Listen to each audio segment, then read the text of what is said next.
But sometimes, when it crosses his limit, he shouts at her. So he's asking, am I committing a sin by doing that?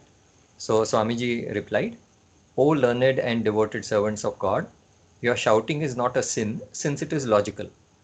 But you should always try to find a better way of responding to her by advising her in a cool manner. When you shout, her ego will be hurt. Due to that, she will not be able to absorb your advice properly. When you explain logically in a calm and peaceful manner, that hindrance in her accepting uh, that hindrance in her accepting your advice due to her hurt ego will be avoided. You will thus achieve a better result. You should speak logic mixed with humility and love.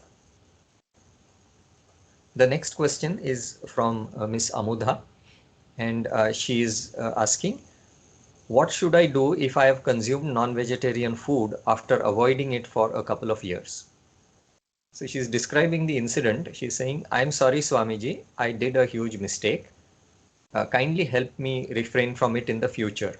Also, please suggest what action I should take now. Based on your knowledge, I understand that eating non-vegetarian food is wrong because it involves hurting other living beings for the sake of food, and so it is a sin. I was able to avoid it and had stopped eating it for a couple of years because of your grace. But yesterday, Goddess Amma told me to consume non-vegetarian food. She conveyed it to me through a person possessed by her. I have respect and believe this person's word, and I was in a state of confusion. I was in a situation where I had a choice to consume it or not. I had not I had thought to say no and remained silent, but I was not able to say no because of Amma's words. I was confused to say no and so consumed it. Swami, while having it, you know how I felt. I am incapable of everything and I am afraid to do anything now. I doubt myself now. Am I really following your knowledge? Am I eligible to be at your divine feet? Swami, I am sorry. I feel bad about myself. Swami replied, spiritual knowledge always says that eating non-vegetarian food is the highest sin. The sin is not in the food itself, but it is in the killing of soft-natured animals. God Buddha and Rishabhadeva of Jainism, God came as Buddha as well as Rishabhadeva, who is one of the preachers of Jainism, and preached about this a lot. Along with the realization of this spiritual concept, I also find repentance in you. The only step that remains is the non-repetition of the sin in the future. The next question is by Sri Balaji. He asks, among the elements of creation, why does energy or Agni appear third, although it is said to be the first created item? His detailed question is, kindly clarify the difference between radiation, energy as radiation, which is called Tejaha, and Agni. Tejaha was the first created item which was subsequently pervaded by the unimaginable God to become Datta. But Agni appears as the third item after Vayu in the sequence of creation. Akashat Vayu, Vayor Agnihi, Agnerapaha, and so on. Sincerely, Balaji. Swami replied, Agni is the gross state of energy in general. Energy in general is called, okay, yeah. So, Agni is the gross state of energy. Energy in general is called Tejas, or Tejas is nothing but energy in general. The subtle state of energy is Akasha or space, and the gross state is Agni. The Veda says that energy or Tejas was created in the beginning, and it also says that space or Akasha was created in the beginning. There are two Vedic statements. The first one is Tat Tejo Srujata, means Tat Tejo Asrujata. Teja was created first. God created Teja first. This is the first Vedic statement. So Teja here means energy in general. So God created energy first. That's the first Vedic statement. The second Vedic statement says Atmanaha Akashaha Sambhutaha. So from the Atma, Akasha was created, or Akasha came out. So here, the second Vedic statement says that the first created item was Akasha. Now Swamiji is saying there is no contradiction between these two statements, since space is subtle energy itself. Energy in the visible state is Agni, and energy in the invisible state is space. In between the invisible space and the visible fire, which is Agni, comes the state of Vayu, which is the state of matter containing free particles called ions existing in the plasmic state. Physics reveals this point. Vayu is this plasma. When the free particles are molecules, it is called air or gas. The next question is by a person called James Christopher Connor, and he asks, you are only preaching, but together, if we come together, then together we can put that preaching to practice also. So he's describing something about his organization. I think I can skip that part. Basically, he has an organization which is working for unification all over the world of various religious paths and things like that. And he is saying that they are more keen on practicing rather than only preaching.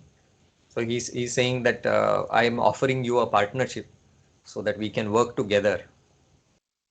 So Swami replied, every beginning has its inevitable defects. When a fire is freshly lit, it emits smoke. That smoke is the defect in the beginning. Gradually, it begins to burn brightly without any smoke. This is told in the Gita as Sarvarambha hi doshena dhumena agnirivavruta. I find sincerity in you regarding God's work, and that pleases God. I admire your association as the will of God. You need not bother about the initial smoke, which is natural in any system. The next question is by Srimati Suganya Raman, and the question is, should devotees help the sick overcome their sickness through miraculous means? A detailed question is as follows. Pada Namaskaram Swami, thank you for every blessing that you are showering in my life. Dear Swami, many a time I have come across strong devotees who try to help people around them, especially the people who suffer from severe illnesses or diseases, by giving them ash or any material in the name of God and tell them that they will be cured. They do it out of love. Sometimes it gets cured and sometimes it might not. Even in the Sai Satcharitra, it is mentioned that the Udi given when given and taken with faith cures diseases. My doubt is that now if every difficulty like an illness is due to one's previous karma, will the prayers of a sincere devotee trying to help the sick person get cured with all good intention lead to a cure? Or will the illness, which is a karmic fruit, merely get postponed to the future with increased severity? Should the devotee pray to God to cure a sick person in this manner, or is it good to let the person be and undergo the suffering in the present?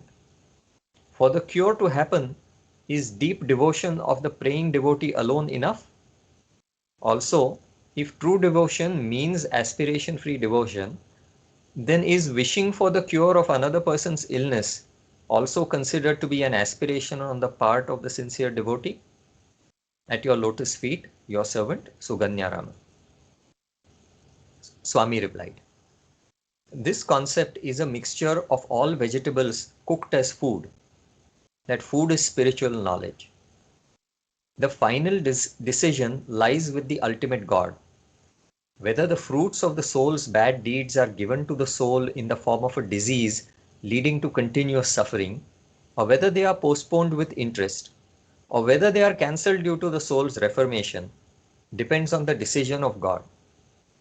God's decision is always correct.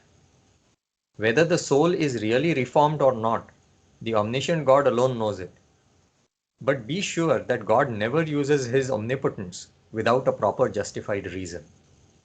The devotee suffering from the disease and the devotee curing it or failing to cure it are only the visible show dolls. Dolls as in, which children play, like puppets. The entire show depends only on the decision of God, which is always perfect on the grounds of logic and justice. There is none to question God, even if he does something without logic and justice. But he will never do such a thing, since he is omniscient and his decision is always based on proper reasoning. No part of the justified system of deeds and fruits is hurt in any angle by his decision. We are not omniscient to understand the total background of his final decision, but be dead sure that he cares about logic and justice.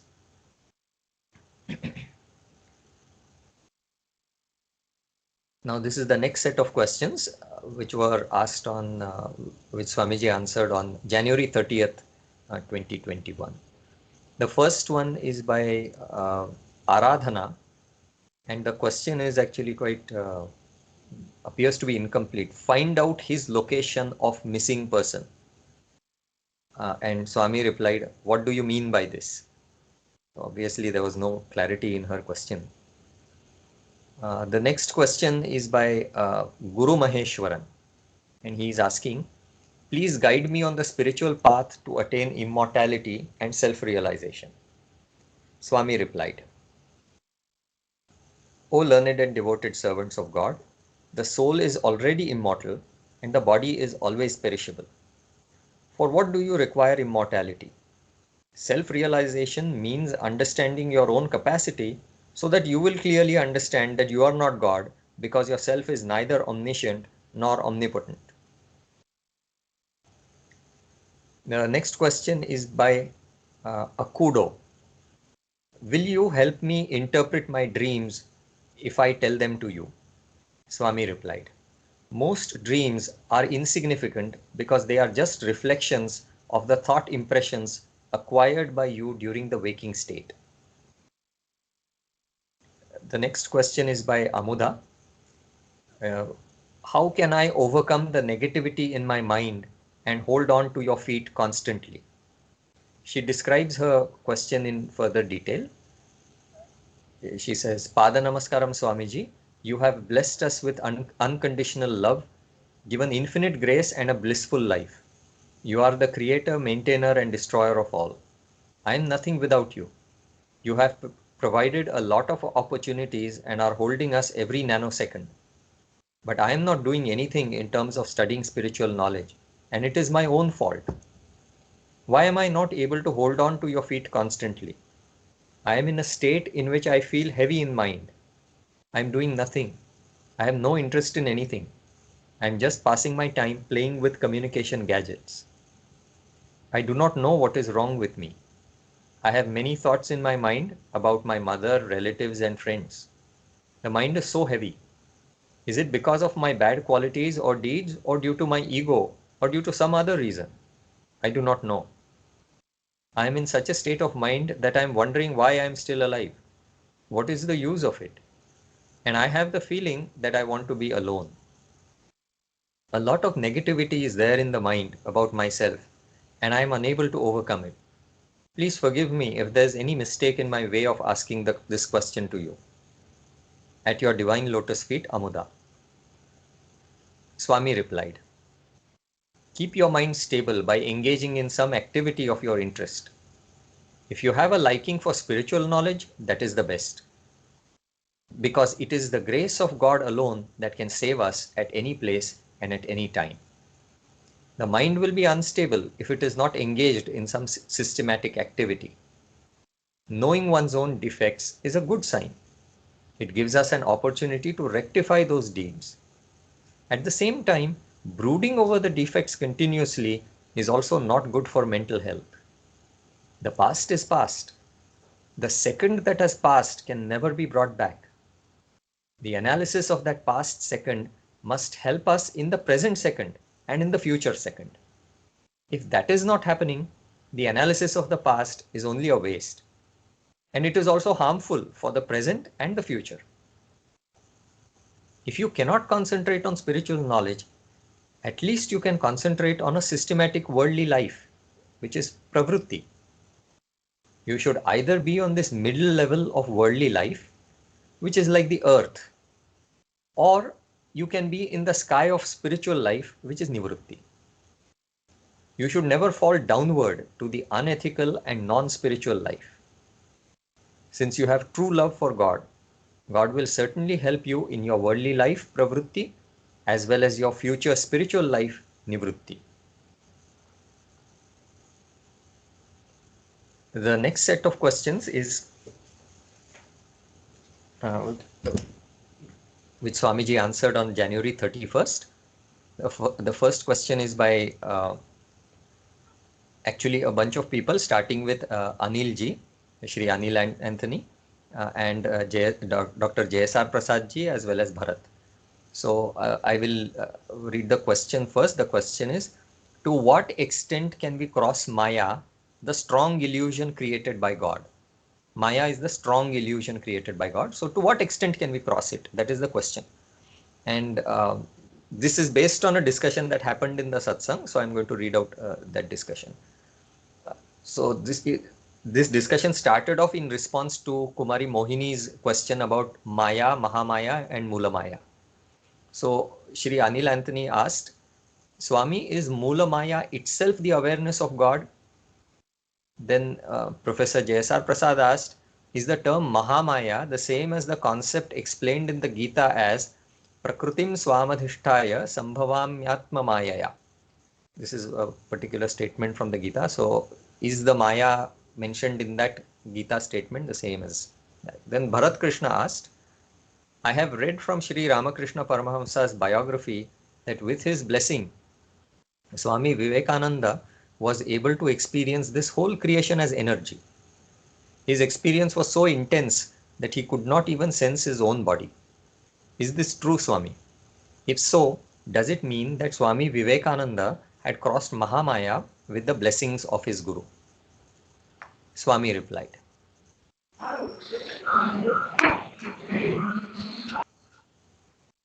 Maya is the illusion that can be crossed by human beings with their own efforts. Mahamaya is the illusion created by God, and examples of Mahamaya are God appearing as energy and energy appearing as matter. This Mahamaya is the basis of the entire creation. This Mahamaya makes this creation appear to be true. Shankara said that Mahamaya is running this whole creation. Mahamaya Vishwam Brahmayasi. This is from the Saundarya Lahari. In the threefold classification of Maya, Mahamaya and Mulamaya, the term Maya means normal illusion of a soul. An example of that would be a rope appearing to be a snake in dim light. So it is the individual illusion. Now this individual illusion of a person is actually called avidya. As per the nomenclature followed by the scriptures, Maya is a term related to God, Mayinantu Maheshwaram, as told in the Gita. Whereas avidya is a term related to an individual human being. So the threefold classification that we saw, Maya, Mahamaya and Mula Maya, this is not actually a classification given in the scriptures. In the scriptures, there is only a twofold classification, which even last time Swamiji had explained to us. There is only avidya at the individual level and Maya at the cosmic level, global level, which is associated with Ishvara. Ishvara is the one who controls the Maya. So there are two quotations that Swamiji has given. Mayavachinna Ishvaraha and Avidyavachinno Jivaha. So the Jiva is the one who is associated with avidya or who is limited by avidya, and Mayavachinna Ishvaraha. So Ishvara is associated with Maya. This is the statement. In the Gita, all three terms are represented by the single term Maya. So those three terms, Maya, Mahamaya, Mula Maya, they are all represented by only the single term Maya. Gita only uses the word Maya. It doesn't classify them into these three categories. The word Maya comes from the root word maya, which means that which is wonderful. Maya Vaichitre. Since this creation is wonderful, it is called Maya.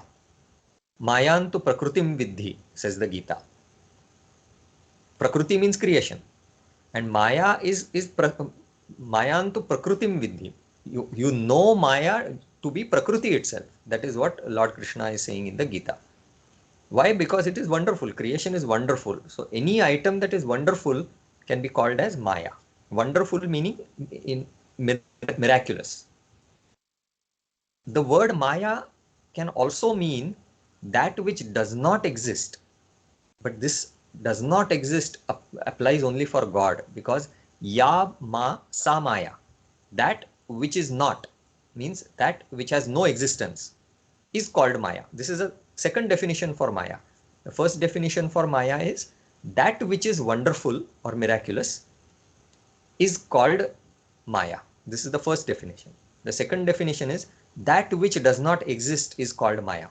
But that which does not exist, the second definition only applies from the point of view of God. It does not apply from the point of view of the human being. So continuing to read, of course, Maya or creation always exists for the soul, because the soul itself is part of creation. When you apply the word Maya to creation, it is to be taken in the sense that creation is wonderful, and also in the sense that creation is non-existent for God. It is existent for the soul, non-existent for God. The word Maya is also applied to the unimaginable and wonderful power of God.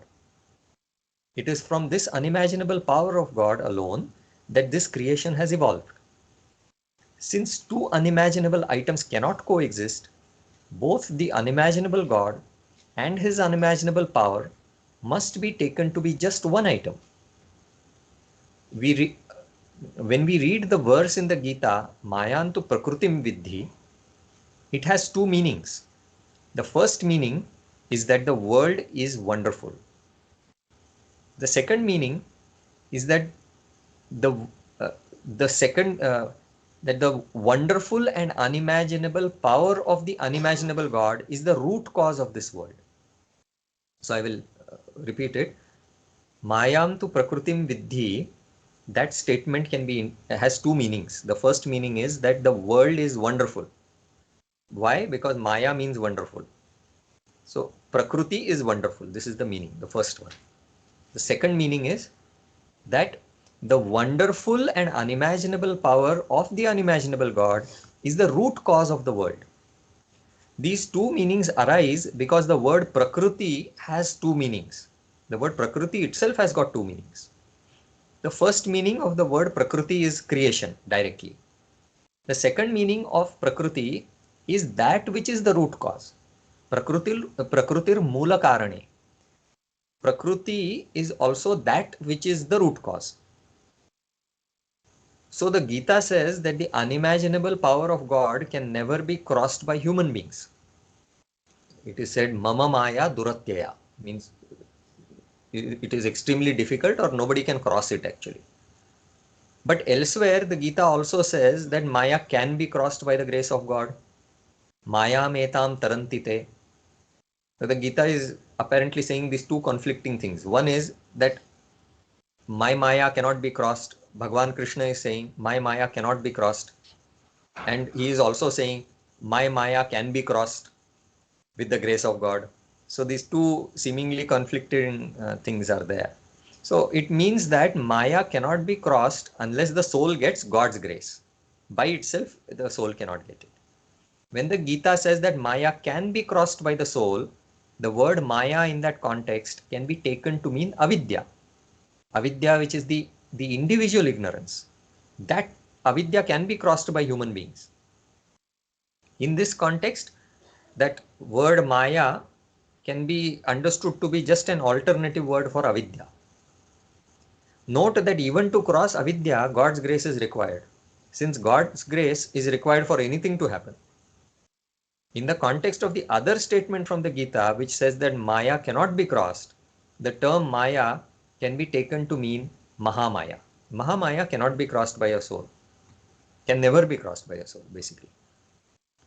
So in fact, Mahamaya makes this unreal world to be real so that even God gets entertained in the real sense.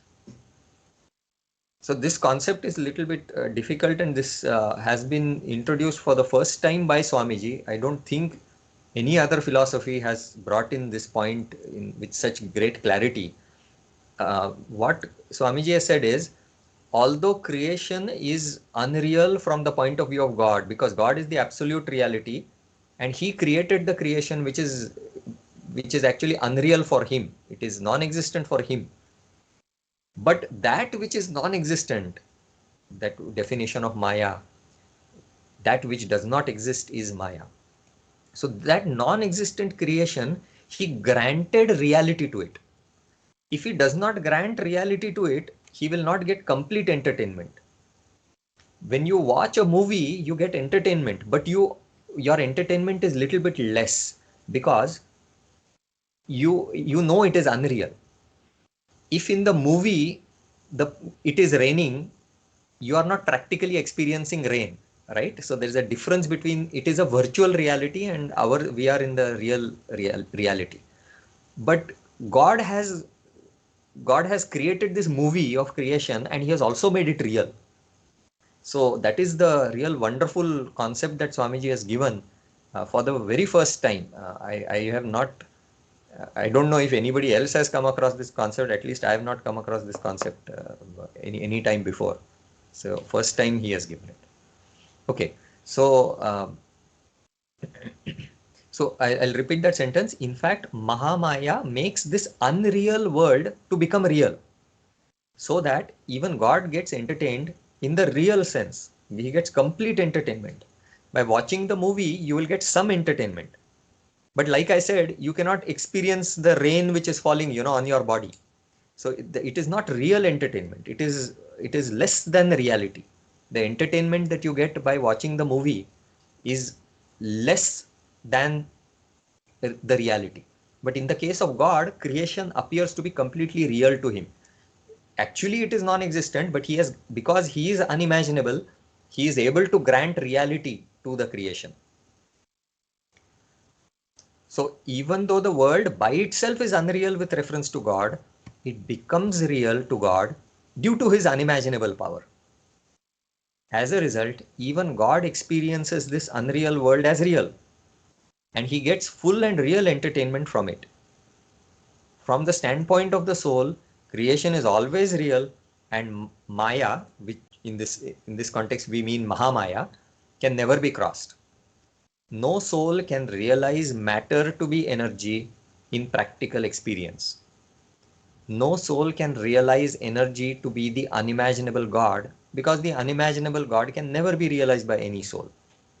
So what is Mahamaya? Mahamaya is the appearance of the unimaginable God as energy, meaning the unimaginable God itself appears to be energy, and part of that energy itself appears to be matter.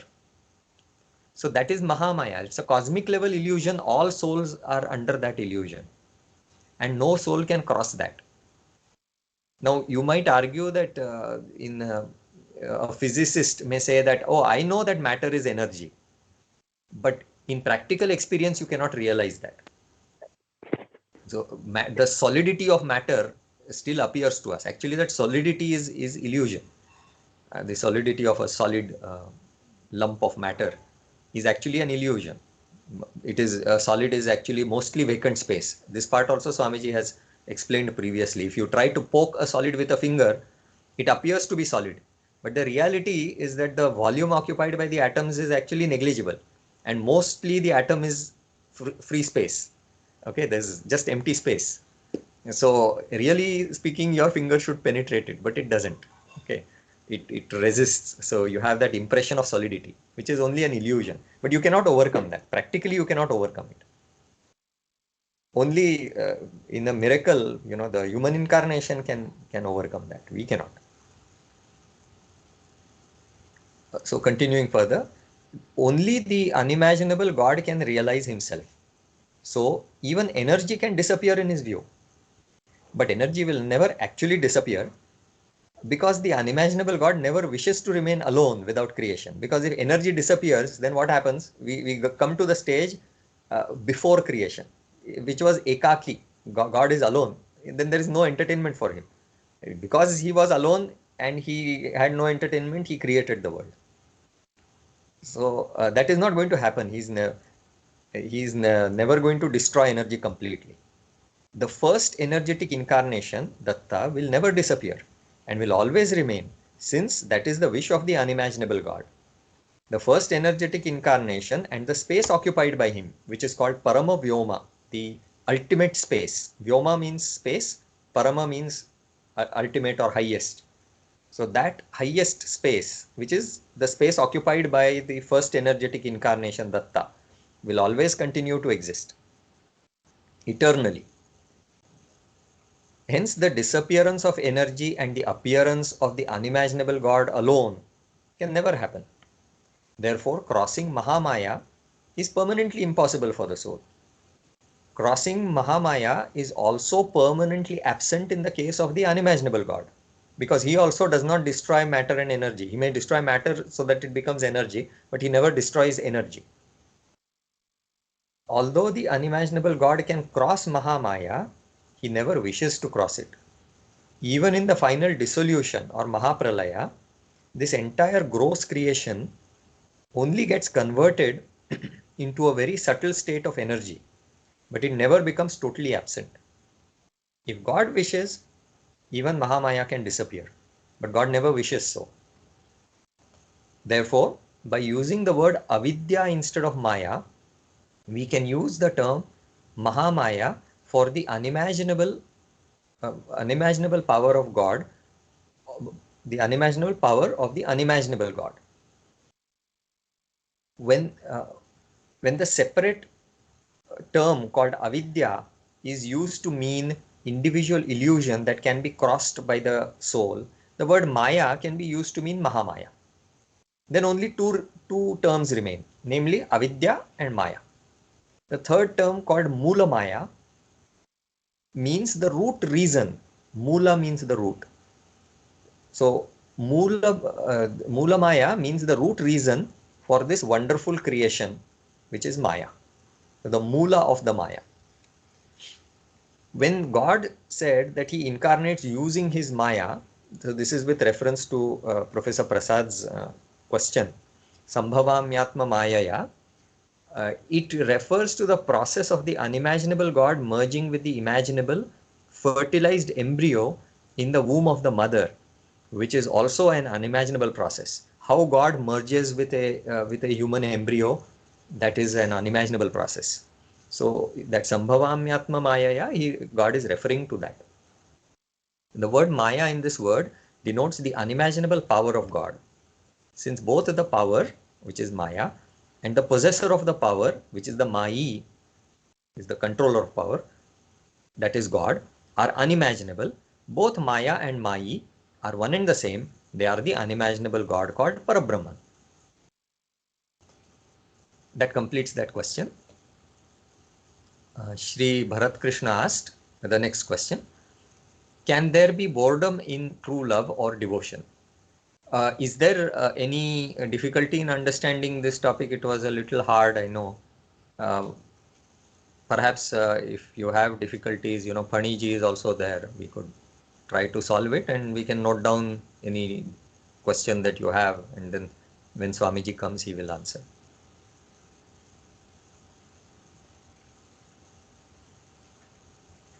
Okay, seems not. I'll proceed. So Bharat is asking, can there be boredom in true love or devotion? His detailed question is, will there be boredom in God's service, even if the one who is serving is a climax devotee? I am particularly asking this question in the case when God asks that particular devotee to do the same type of work for a very long time. Will that lead to boredom?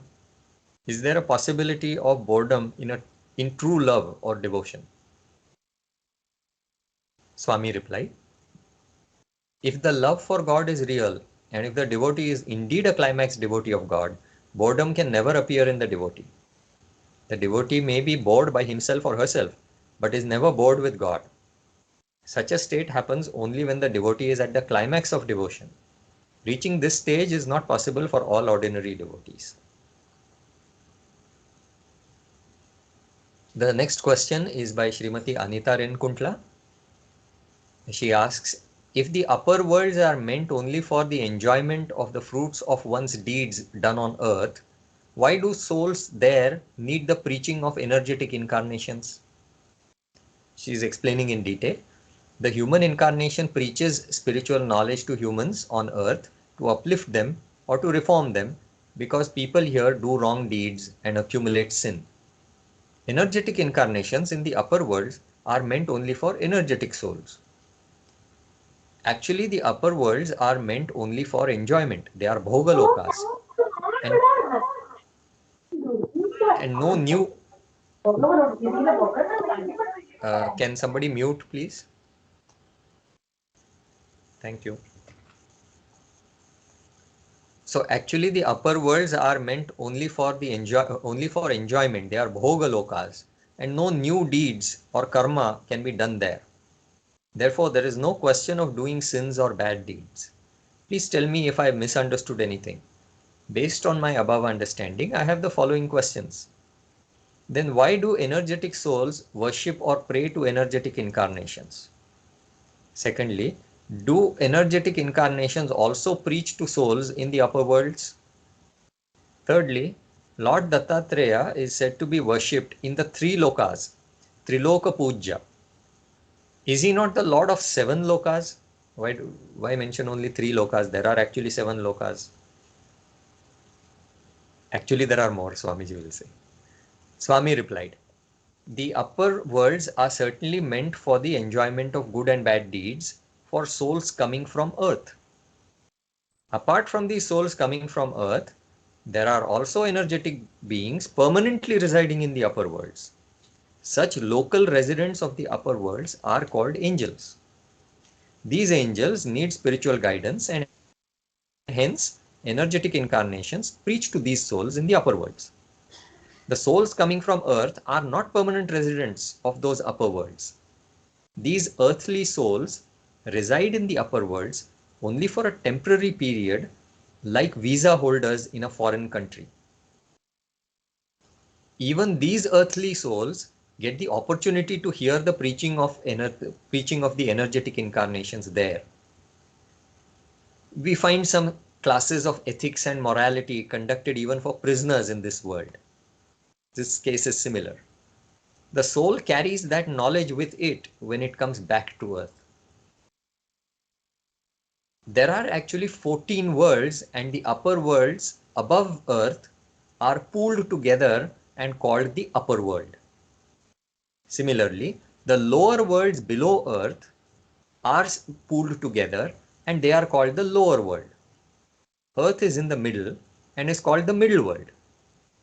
In this way, 14 worlds are classified into 3 categories: upper, middle and lower worlds. And that is why we usually refer to 3 worlds. Triloka.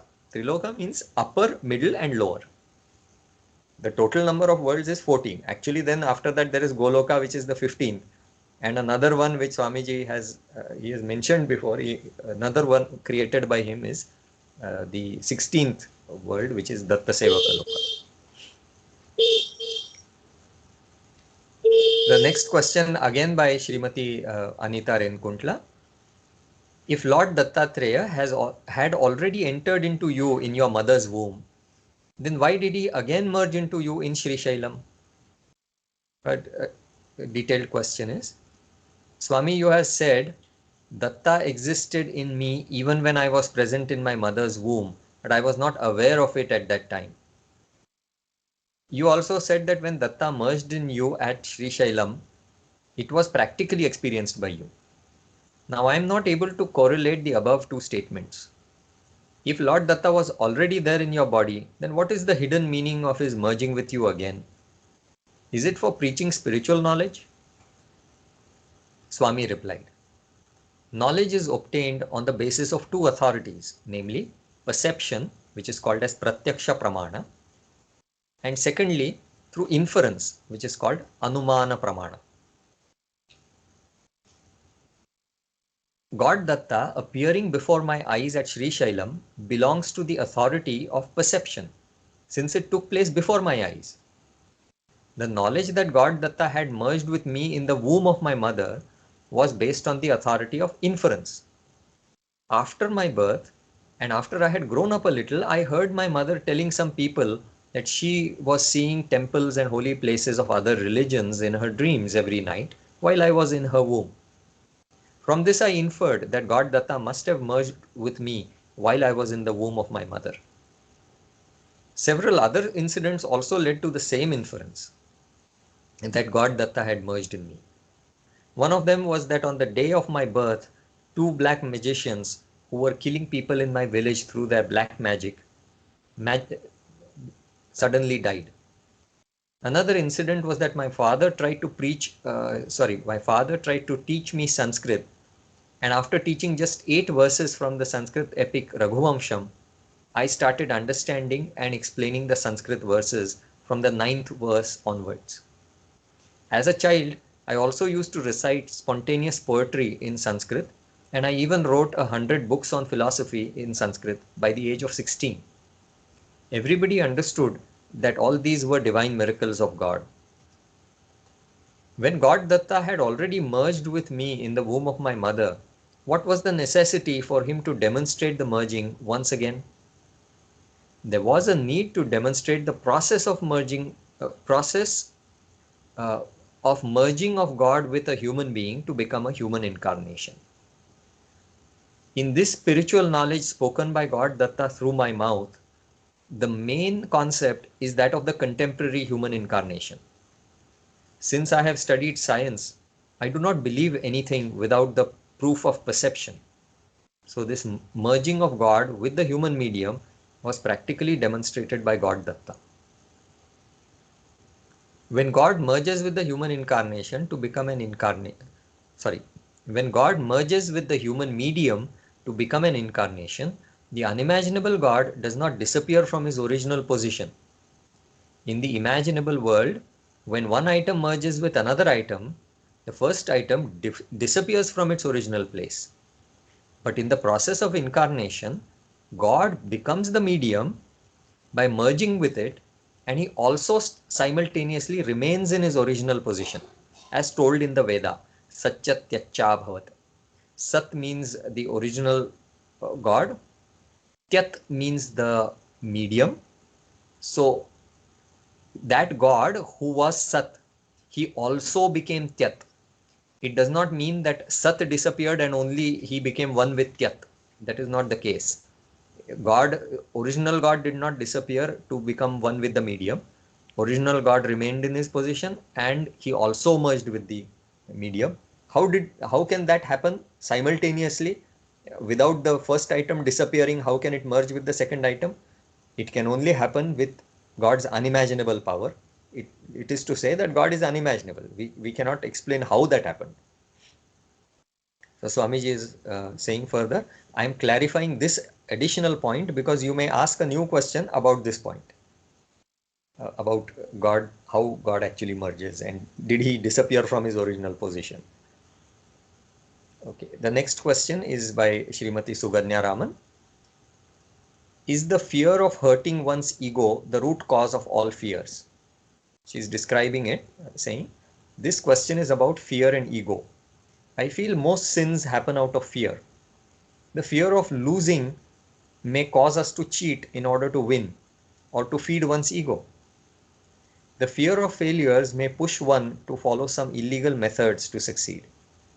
The fear of telling the truth leads to hiding it, which is as good as a lie. So except for natural fears like the fear of falling from a height or the fear of a sudden loud sound, are all the other fears just generated to feed one's ego? Is having fear also a sin? Please let me know if my understanding is correct, Swami. Swami replied, fear is not a sin. Making others fear you is a sin. It is correct to say that fear is mainly connected to the ego, and you have given several examples to support this point. If the ego is smashed, all these problems of fear related to the ego will vanish. In Christianity, the symbolism of the cross is said to be the cancellation of the I with a horizontal stroke. Several sins happen due to the ego, and the ego is linked to almost all sins, directly or indirectly. The ego generates the sense of doership in the person, and the person tries to get fame through it. Ahankara vimodhatma karta hamiti manyate, which is said in the Gita. Aham karta, I am the doer. So thinks the uh, egotistic person. I is the ego, and my is selfishness. So the feeling that I exist, that is ego, okay, or that I am great is ego, is an inflated ego, and my, meaning this thing belongs to me, which is called mamakara, that is selfishness. This is mine, that is mine. So I is ego, my is selfishness. Now this I and my should remain, but only to a basic level. If both these rise above that basic level, they become dangerous. Both these should also not fall below the basic level. Unless the basic I and my exist, you cannot have the satisfaction of sacrificing anything to God. Fear of a basic level is also needed. For instance, using that basic fear, children can be disciplined. But anything that is either above or below that basic level is dangerous, like the temperature of the body. Next, we move on to the uh, questions answered on January 31st, 2021. And the first one is by Kumari Mohini. She asks, what is the real significance of the Pushkaralu festival celebrated once in every 12 years? A detailed question. We Hindus celebrate a festival that occurs once in 12 years, which is known as Pushkaralu. As a part of this festival, everyone assembles near a river bank to take a dip in it, even if the river water is polluted. What is the reason behind the celebration of this festival? Swami replied, several traditions are based on blind beliefs, and one must analyze using systematic analysis. In olden days, pollution was negligible, and the waters of rivers were very good, and they even carried several medicinal effects. In those days, a bath in the river might have been good, but now due to pollution, river water is harmful, and hence bathing in the river must be avoided on health grounds. Health is very, very important, not only for worldly life, but also for spiritual life. Having a bath is very essential since it cleans the body. It also gives a lot of freshness to the mind so that you can study spiritual knowledge and pray to God with high mental attention. We must separate the good and the bad existing in every tradition. We should only take the good and refuse the bad. It is said that a swan or hamsa separates milk from water. You will be called a hamsa if you separate the good and the bad in every religion, in every tradition. You will be called a hamsa if you separate the good and the bad in every tradition, be it old or new. Even modern traditions should be analyzed without any partiality, and only the good should be taken. After this stage of hamsa, you will become a paramahamsa when you are able to separate God from the world, or separate spiritual knowledge from worldly knowledge. This is the final stage and the final achievement of human life. The next question is by Srimati Sudharani. She asks, is there a possibility for a soul who has committed suicide to reach Lord Datta again? She explains in detail. Pada Namaskaram Swami. We all know that committing suicide is the biggest sin. Sometimes God protects a person who is trying to commit suicide by making his or her attempts fail. But at other times, the person succeeds in committing suicide and dies. What will be the effect of that act on the soul? What will be the future births of that soul? Will such a soul never reach God Datta? What is the significance of the Narayana Bali ritual done for the benefit of such a soul? Swami replied, when some person provokes a soul to commit suicide, God will allow the person to succeed in committing suicide. When some person hurts another person so that the latter person suffers a lot, and as a result of that suffering thinks of committing suicide, the former to the uh, before the attempt of suicide he is saved by God. The punishment will always be according to the quality and quantity of the sin. After the suicide, the soul becomes a ghost and wanders on the earth with that pain. God Datta also incarnates in the world of ghosts, in the Pishacha Loka, and preaches spiritual knowledge. Some ghosts will be relieved from that pain and get liberated from their ghost bodies to join the normal line of souls. Narayana Bali is the worship of Lord Narayana, who is the same as God Datta. In Narayana, Sattvam is the predominant quality, which is related to knowledge. Sattvat Sanjayate Jnanam. From Sattva, Jnanam is born. The knowledge that is essential to stop suicide is that the only aim of human life is to put up efforts to attain the grace of God. So this is very important. I think I'll read that again. The knowledge that is essential to stop suicide is that the only aim of human life is to put up efforts to attain the grace of God. So attaining the grace of God is the goal of human life, and as a result, even if some issues happen in our worldly life, one need not worry so much. Worldly enjoyment with attachment to worldly bonds is not the aim of human life. It is these worldly bonds alone that give such terrible pain and provoke the soul to commit suicide. If you pray to God Narayana, who is none other than God Datta, he will be pleased to communicate this spiritual knowledge to the ghost for its liberation.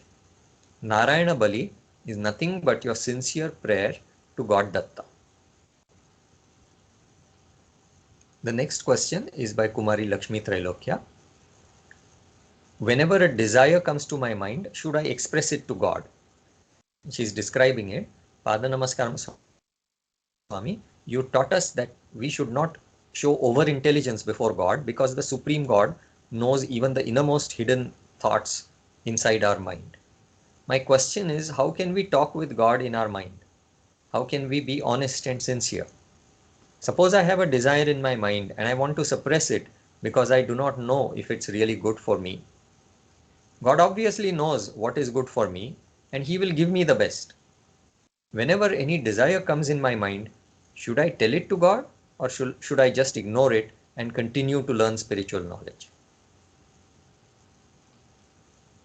Swami replied, if you have any desire to please God through sacrifice, God will be happy to hear it from your mouth. There are three instruments or trikaranas to be used in the service of God, and they are mind, words, and the body. Mind is the instrument which produces love for God in you. The expression of that love to God is done through your words. All the prayers are the expression of your mental love to God through words. Words are as important as the mind. God is omniscient and knows the love hidden in your mind. But when it is not expressed through prayers or words, God also keeps silent because God's response to you is just a reflection of your behavior. Rupam Rupam Pratirupo Babhuva, which is said in the Veda, and in the Gita it is said, Ye yathamam prapadyante tams tathaiva bhajamyaham. Keeping your love in the mind, keeping your love in the mind alone is the primitive stage. Expression of that love through words is a better stage. Implementing it in action is the best stage. Only action yields the fruit. God is pleased with the love in your mind. He is more pleased when it is expressed in your words or prayers. But God is most pleased when the proof of the love expressed by you in words is also given in the form of action. Several types of sweets are prepared using flour, sugar, etc. The ingredients present in all these sweets are one and the same. Then why are you not satisfied by eating only one type of sweet? The ingredients in all those sweets are not different after all. The love existing in the mind is one type of sweet. The love expressed through words is another type of sweet. The love proved in action is yet another type of sweet. Love in the mind and love expressed in words are only theoretical sweets. Love in action alone is the real practical sweet. Meera wrote several songs in praise of Lord Krishna. It was the expression of her mental love through words.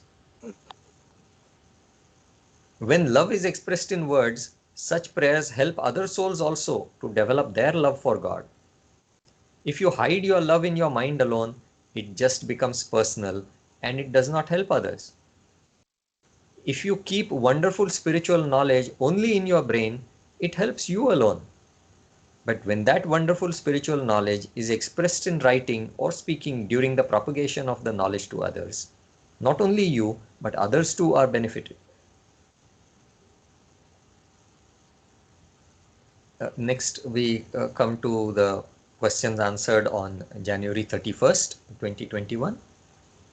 The first question is by Shri Anil. Why does the Almighty God need to descend on earth, and how can he be killed by wicked people? So this is a question that was posed to Anil ji by a Muslim devotee, and Anil ji has just brought it to Swamiji. So Anil ji said, Pada Namaskaram Swami, after going through your knowledge on the topic of the human incarnation of God, a Muslim devotee has noted his differences of opinion as given below. Could you kindly respond to him? The Muslim devotee said, Dear Swamiji, I appreciate your positive thinking. However, I would like to differ on the following points. Islam denies a God who is dependent upon coming to the world for any purpose. God is omnipresent, omniscient, absolute, almighty. Muhammad, peace be upon him, was indeed a human being chosen by God to bring his guidance to mankind.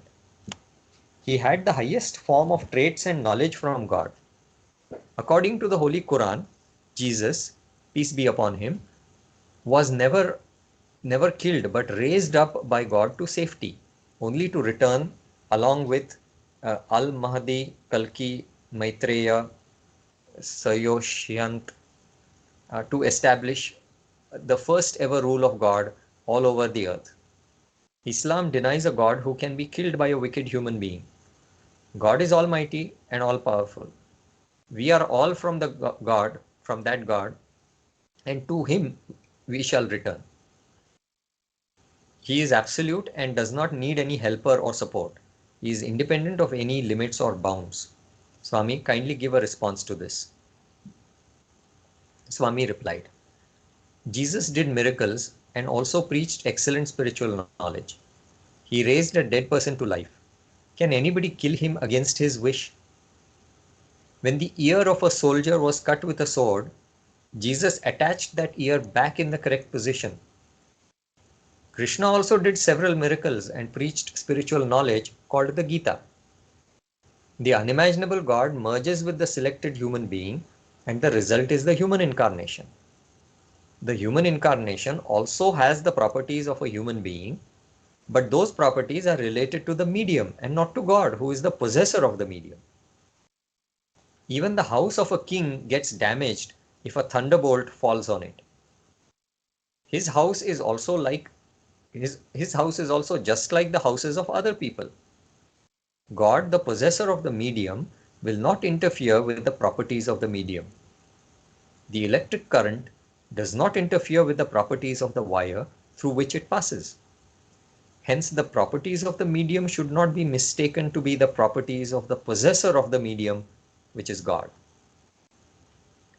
God wanted to develop the quality of kindness in the cruel hearts of the people involved in his crucifixion. For this purpose, God selected the best human devotee. The spiritual knowledge preached by Jesus and the miracles done by him were from God alone. The human being component alone underwent crucifixion. Whenever any miracle took place, Jesus did not claim to be the performer of the miracle. After performing the miracle, he always expressed gratefulness to God, the Father of heaven, giving all the credit to God alone. Jesus was the immediate preceding prophet before Muhammad. Muhammad rejected the concept of human incarnation in order to avoid such cruel actions from the public that bring a lot of sin to the human beings who do such actions. He himself was a human incarnation of God.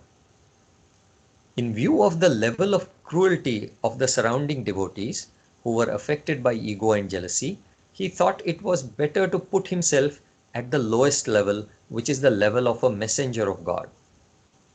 The next higher level, above this lowest level, is being Son of God. Higher than that, which is the highest level, is of being God himself. This means that the human medium of the selected devotee and God are one and the same due to perfect merging. Hence, as per the level of the surrounding devotees, the human incarnation stands in one of these three levels, so that the egos of the surrounding devotees are not hurt. The incarnation's claim of being either a son of God or a messenger of God should not be misunderstood to be the negation of the very concept of human incarnation.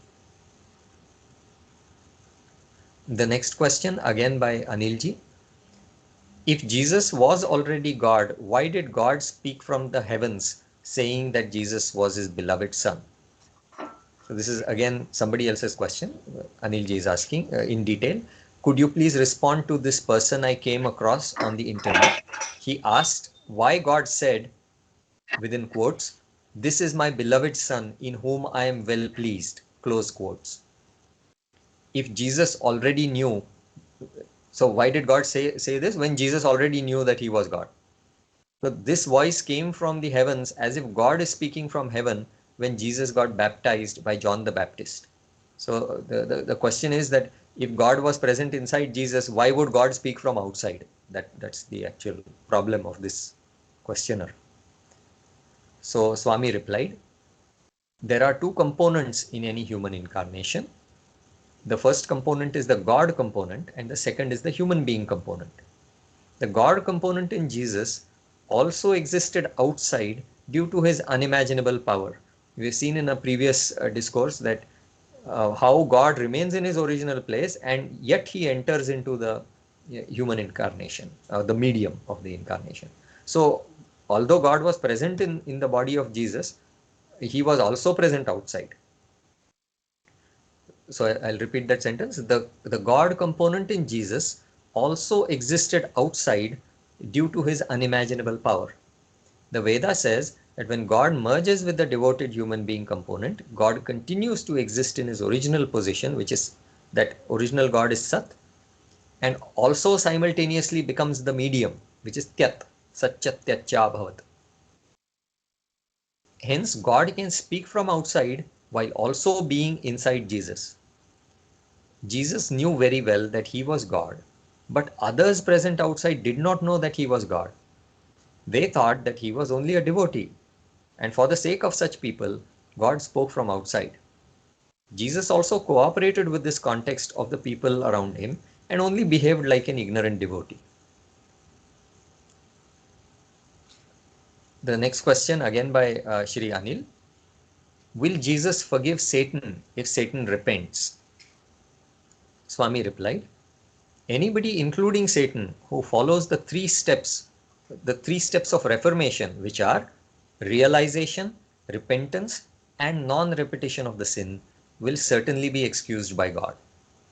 But stopping only at the second step of repentance is an incomplete process, and God will not excuse anybody due to their mere repentance.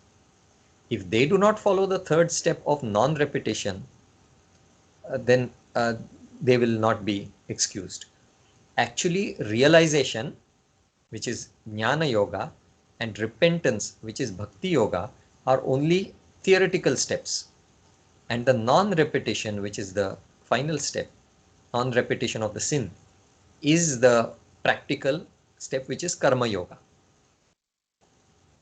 Everybody achieves the first two steps easily, but a big wall lies between the second and the third steps, hindering the progress of the person to the third step. Apart from the process of reformation in the worldly path, we see a similar problem in the spiritual path as well. The spiritual path also consists of three steps, namely learning spiritual knowledge, which is Jnana Yoga, developing theoretical devotion, which is Bhakti Yoga, and doing practical service and sacrifice of wealth to God, which is Karma Yoga.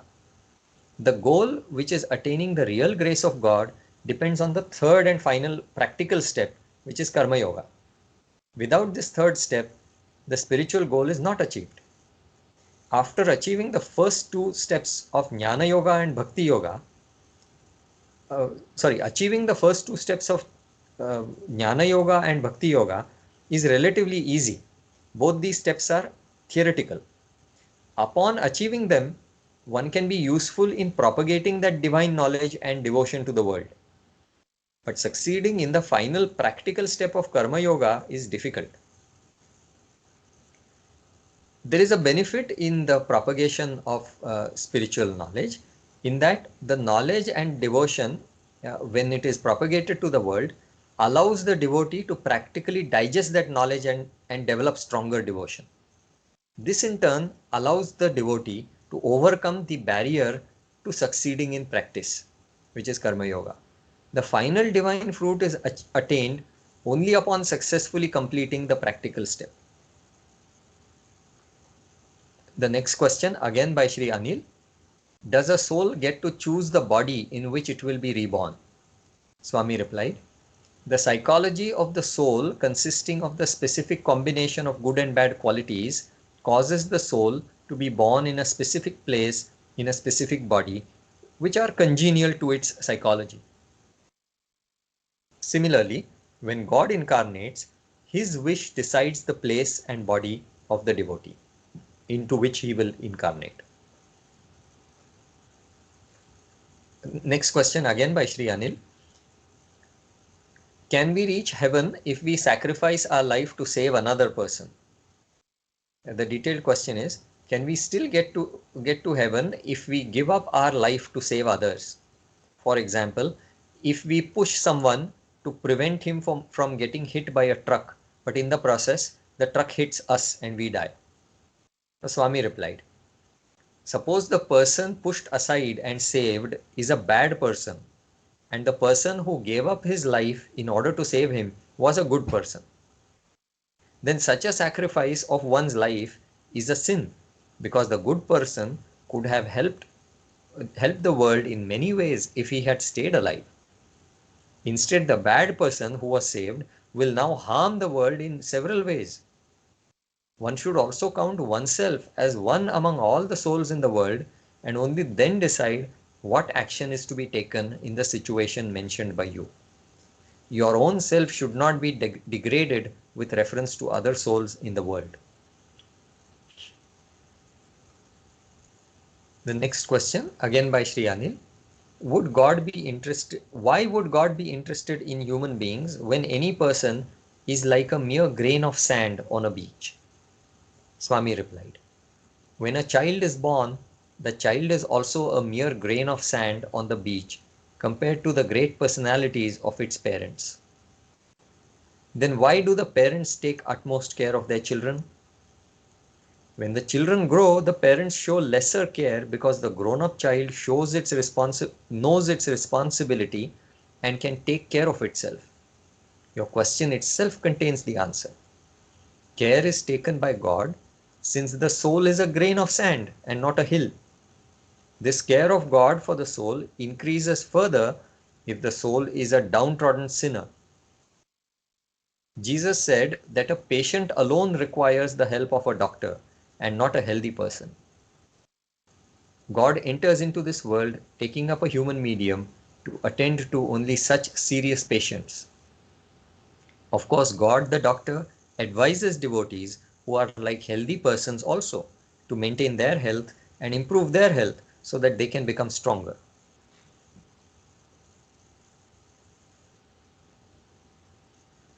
The next question is by Kumari Mohini. She asks, is the cawing of crows an inauspicious sign? The detailed question is, Pada Namaskaram Swami, if a crow is cawing continuously for 15 days near my home, is there any reason for this? If yes, what is the reason? I have heard in my village from so many people that it is an inauspicious sign for my family. Is this correct? At your lotus feet. Swami replied, O learned and devoted servants of God, everything depends on the strength of your mind. If you are affected by what people are saying, pray to God Datta and nothing will happen. If you are a strong devotee of God Datta, you need not worry about those people who are cawing like crows. The cawing of crows may not have any effect, but the cawing of these human crows will certainly induce fear in you. Let us suppose that there is some scriptural authority for the belief that the cawing of a crow has some bad effect. Here we are completely believing the scripture, neglecting the possibility of some inserted statements in it. Even then, the same scripture also says that God can cancel any negative effect. Hence, you can pray to God to come out of the fear induced into you by those people. You cannot believe only one point in the scripture and disbelieve other points in the same scripture. The best reply to your question is that there are no negative effects in the case of devotees of God Datta. Even if some negative force tries to harm the devotees of God Datta, those negative forces will be destroyed by God Datta. In any case, as a devotee of God Datta, you are safe. The next question is by Professor J.S.R. Prasad. Did Shankara mean that he alone was Shiva or that he was Shiva alone? This question is described further. When Shankara said Shiva Kevaloham, why can we not interpret it as I am that Shiva who alone exists? Why do we only take the other interpretation, which is I alone am Shiva? Shankaracharya saying, I alone am Shiva.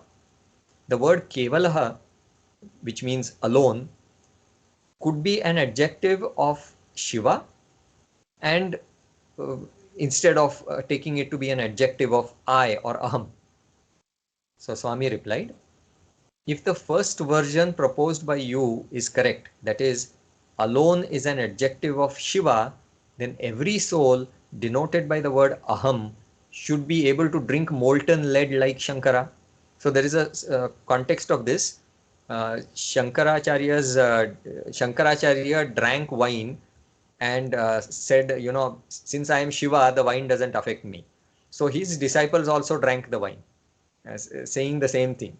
Then Shankaracharya wanted to teach them a lesson, so he drank molten lead. And he said, I am Shiva. Shivoham, Shivoham, I am Shiva. So nothing happened to him because obviously he has drunk hala hala. What can happen? What can molten lead do to him? Then he looked at his devotees whether they can also do the same thing. Obviously, they could not do it. They were scared because molten lead, drinking wine is one thing, drinking molten lead is quite another thing. So then he clarified to them, he said, Shiva Kevaloham, which is I alone am Shiva. This is the correct interpretation of that, which has been given by Swamiji several times.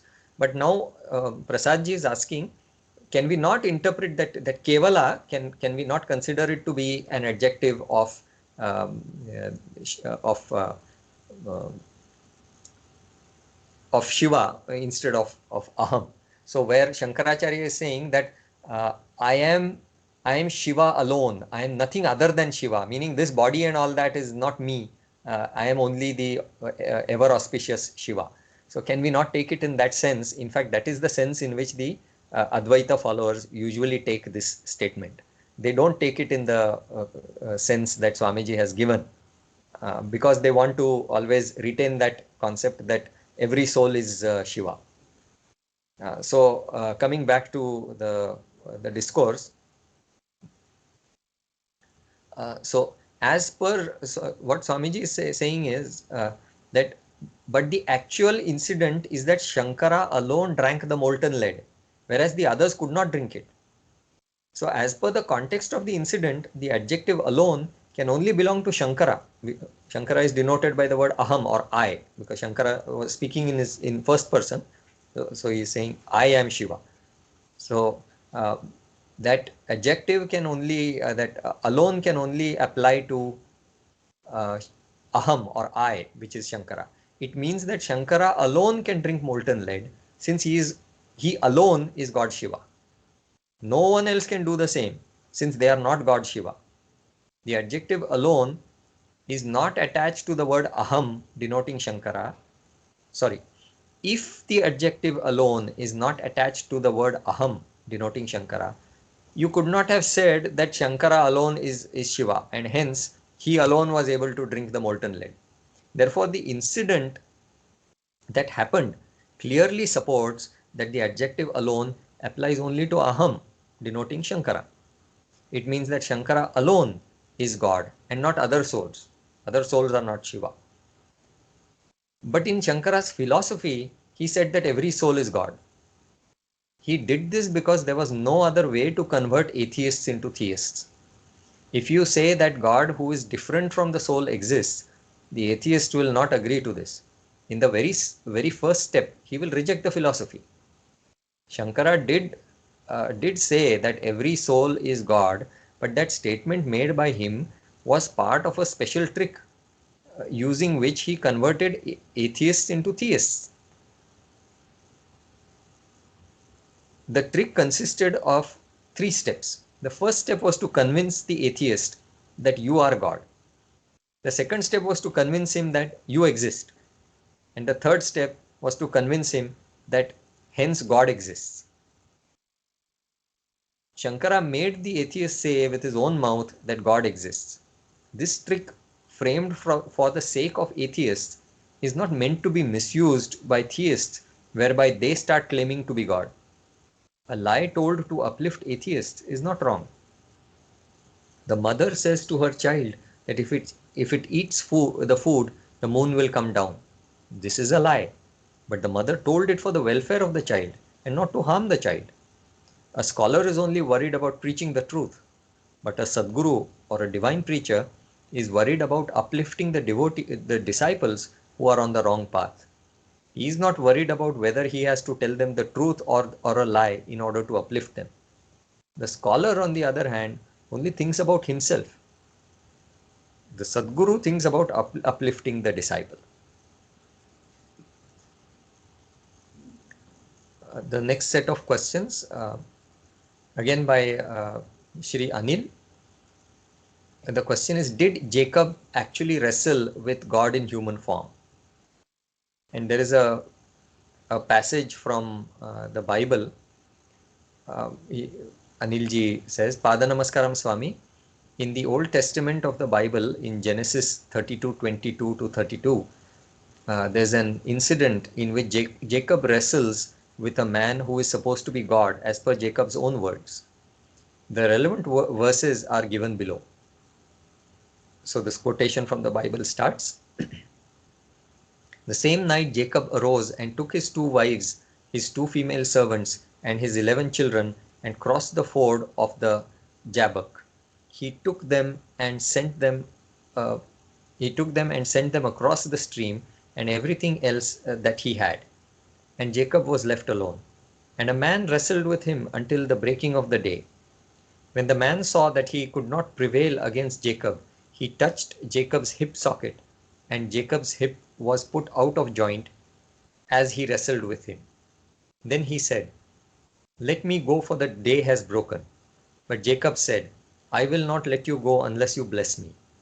And he said to him, What is your name? And he said, Jacob. Then he said, Your name shall no longer be called Jacob, but Israel, meaning the one who contends with God.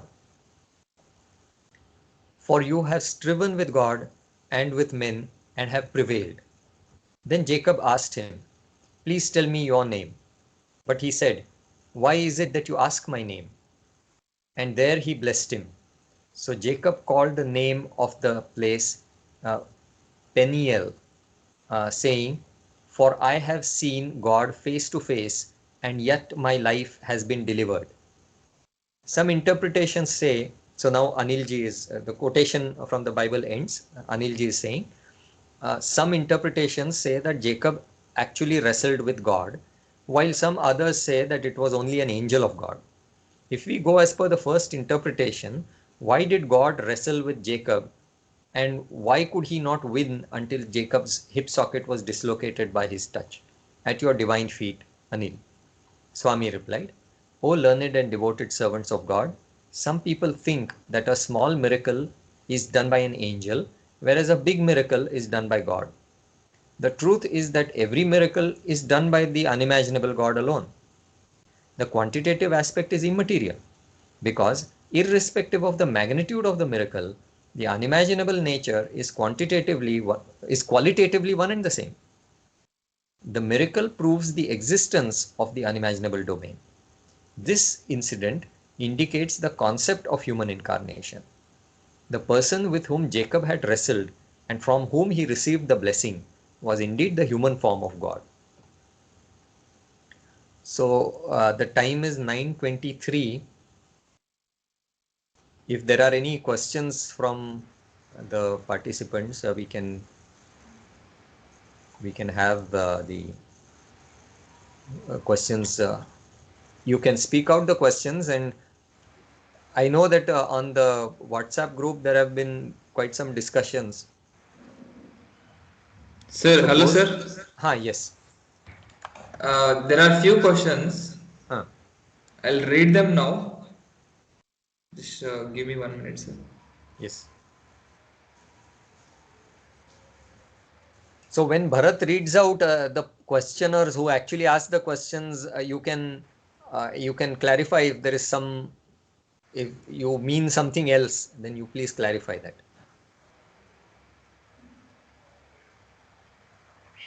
Um, this questions. Can you hear me, sir? Yeah. So the following questions are asked by Srimati Sudharani Garu. She asked in Telugu. First, I will once read in Telugu. పాద నమస్కారం స్వామి. భక్తి మార్గంలో నడుచువారు భగవంతుని నిష్కామ బుద్ధితో సేవించాలి కదా. ఐహి ఐహిక ఐహికములైన ఆమ్నాయములైన అడగరాదు కదా. సో ఫస్ట్ క్వశ్చన్ ఈస్, మేము పొందుతున్న సుఖదుఖాలు స్వామి అభీష్టం మేరకే ఇవ్వబడ్డాయని నమ్మడము సరైనదేనా? సెకండ్ క్వశ్చన్ ఈస్, శరణాగతి అనగా నా జీవితంలో దగిన నిర్ణయాలు నేను స్వామికే వదిలివేయాలి అనుకోవడం సరైనదేనా? ప్రతి కీలక సమయంలోనూ స్వామియే అన్నీ చూసుకుంటారు అని స్వామిపై ఆధారపడితే అది నిష్కామ భక్తి అవుతుందా? స్వామి సేవలు ఆశించి దానినే భక్తి అని పొరబడడం అవుతుందా? దీనిని అర్థం చేసుకోవడంలో నా దోష నివృత్తి చేయగలరు? So I will try to translate this in English now. పాద నమస్కారం స్వామి. In the path of devotion, a devotee has to serve God with a nishkama buddhi. He should not ask for any worldly benefits or any benefits in his higher births, in the higher worlds. Amnayamulu means, I think it's benefit in the higher worlds. Um in this context, her first question is, uh, is is believing that whatever happiness and sadness that I get in my life is according to the wish of God only. Is thinking like this correct? Second question is, um, is Sharanagati means um, uh, leaving every decision related to myself in my life to God? Is that what Sharanagati means? Is thinking like this correct? Um, and then follow up, she made these questions. Is thinking that in every difficult situation, Swami only will take care of me, is that kind of thought Nishkama Bhakti. Expecting Swami to do something for me and misunderstanding that as devotion, is it correct? Is there any defect in my understanding? Kindly clarify. That's what is her questions. Please forgive me if I have translated wrongly. I think that's why I read in Telugu first. Okay. So finally, when the discussion happened in the WhatsApp group, finally her question came back to this one statement, that she got confused between the word Sharanagati and dependence on God. What is the difference? Is there any difference like this? That final in the discussion it came out that point. Then there is this question of Trilokya.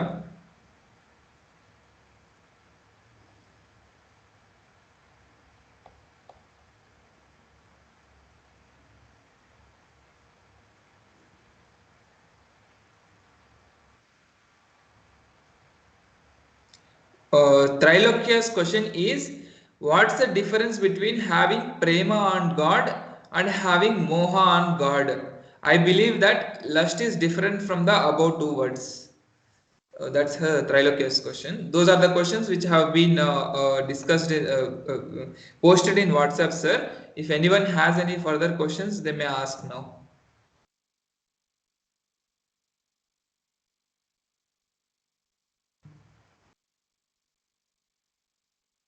Hello. Does anyone have any further questions?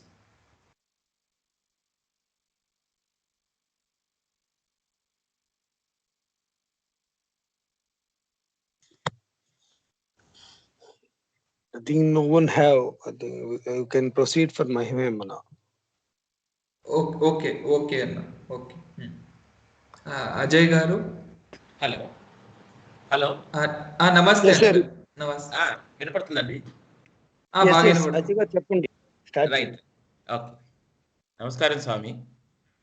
Curing devotee, next miracle. We were actually going through all the diseases and all, which were cured by the grace of Sri Datta Swami.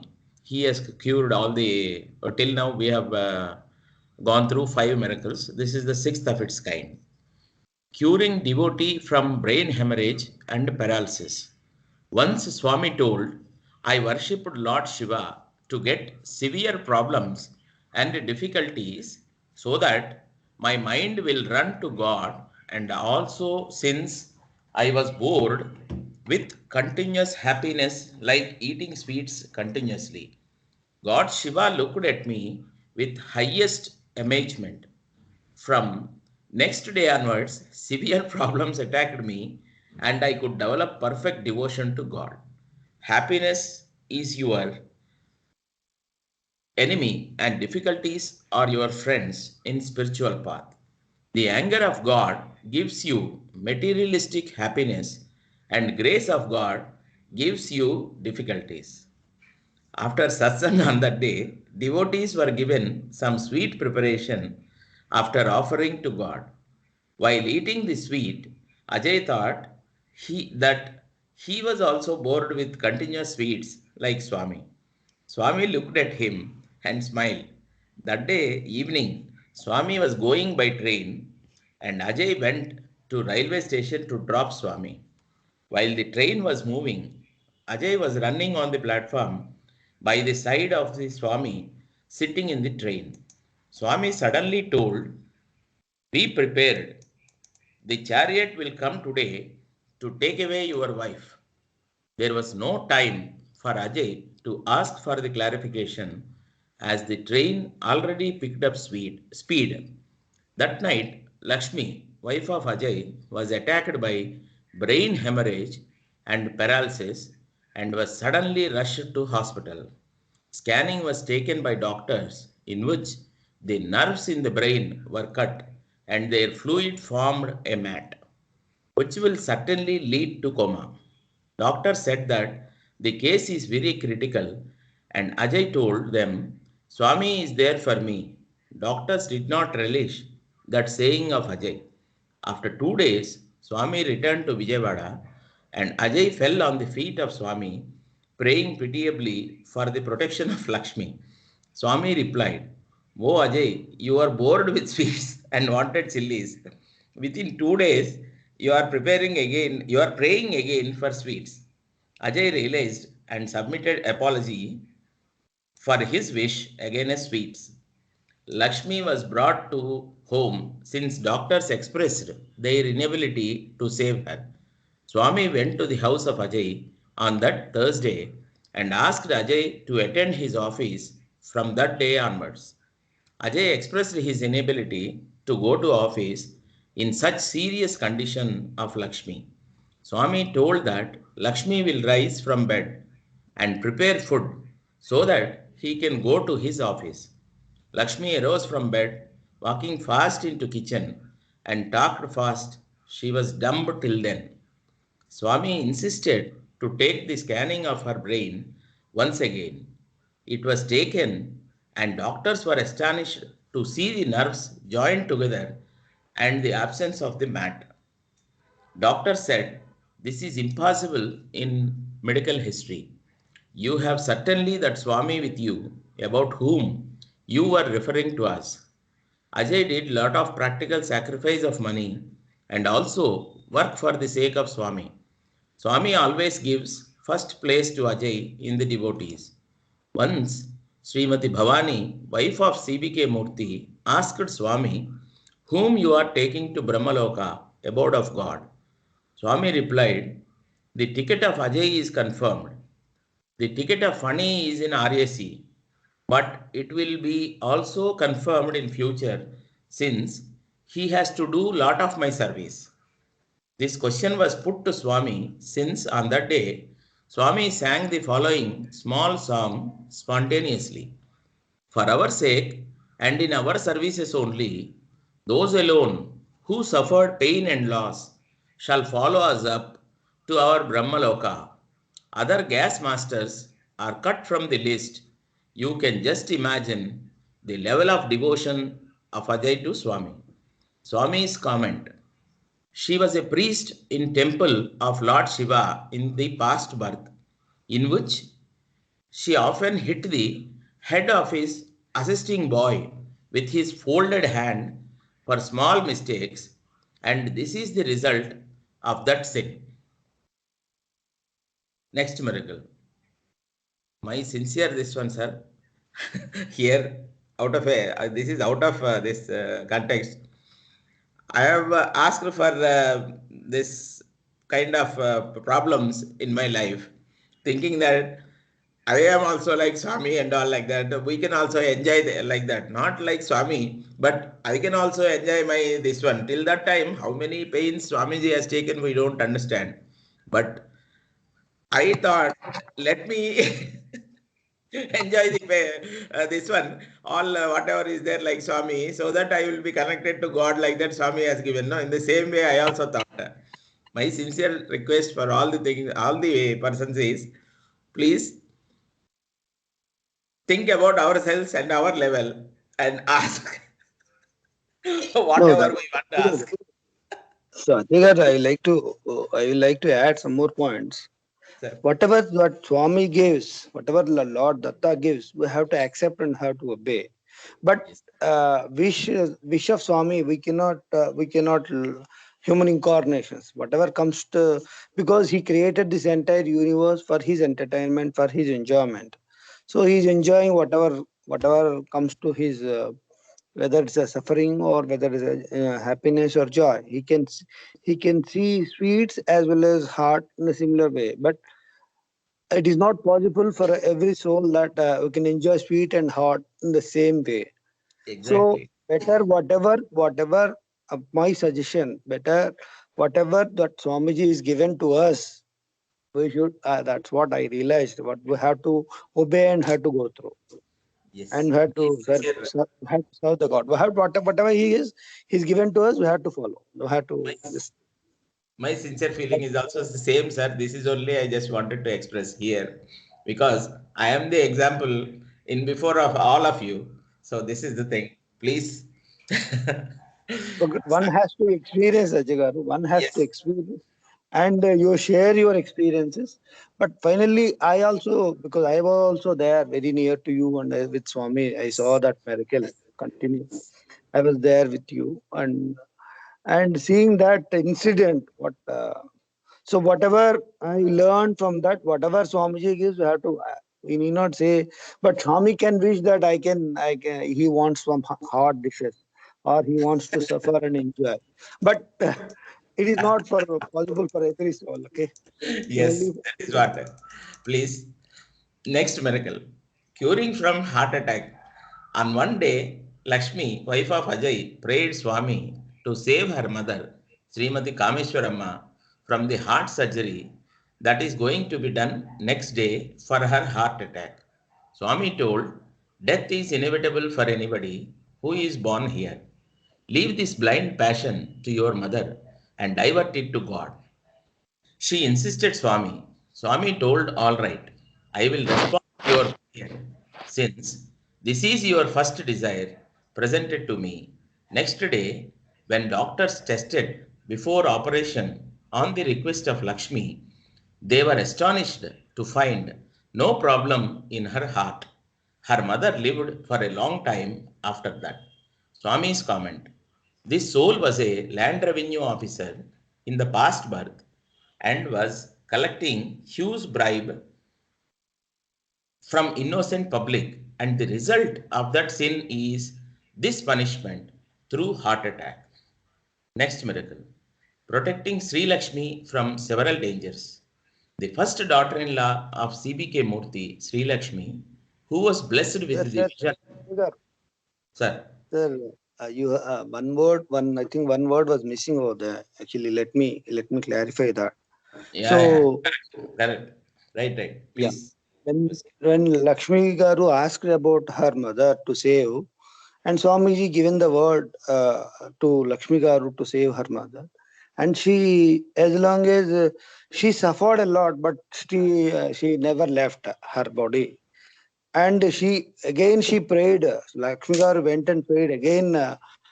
Swami, that please, because she is unable to bear so much of pain. So she went again and asked Swami, can you please, I cannot see this much of pain to, I cannot see my mother is suffering like this. Can you please relieve her from this body? Then Swami said, okay. And that day when Swami said, okay, she left that body. Not only So that. once, Yes, yes, please continue, continue. whatever Swamiji is given, the promise, so nothing will happen for her. No danger for her life. That's what she asked. Lakshmi Garu asked, please protect my mother from her, save my mother. And Swami given the word, yes, it, Swami will save. And as long as she went again and asked, because she suffered a lot, and her mother was suffered a lot, and she went to ask Swami, I couldn't see the suffering of my mother. Can you please, uh, can you please Do remove the or can you liberate from my mother from that body? Then only that is happened. Then Swami said, okay. And once he given the word, that will continue forever, what not it comes. I want to add that point. Actually, I forgot. That's while reading, I just recall that. Today you have asked means okay. Otherwise, she would have continued like this forever until and unless you ask for her this one. That way, once promise given by Swami is forever. It is not for the sake of 1 year, 2 years, no time frame for that. For whatever Swami has given the assurance, like that.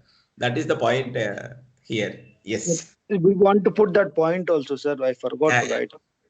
We will add it down. Yeah. Yes. Right. Next miracle, protecting Sri Lakshmi from several dangers. The first daughter-in-law of CBK Murthy, Sri Lakshmi, who was blessed with the vision of radiation of God Brahma, was saved from several dangers.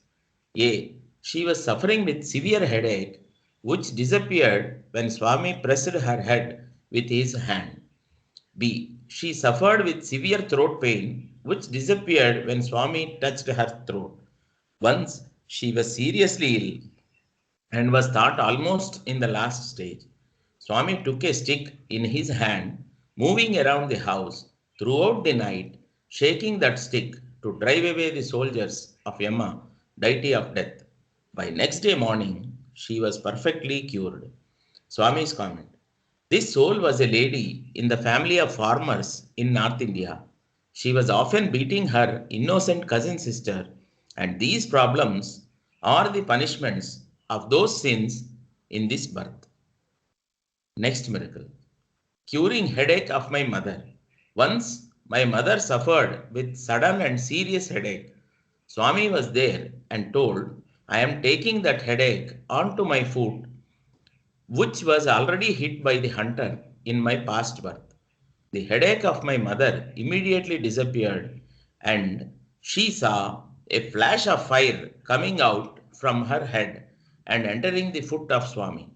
Swami suffered with foot ache throughout that night. Swami's comment.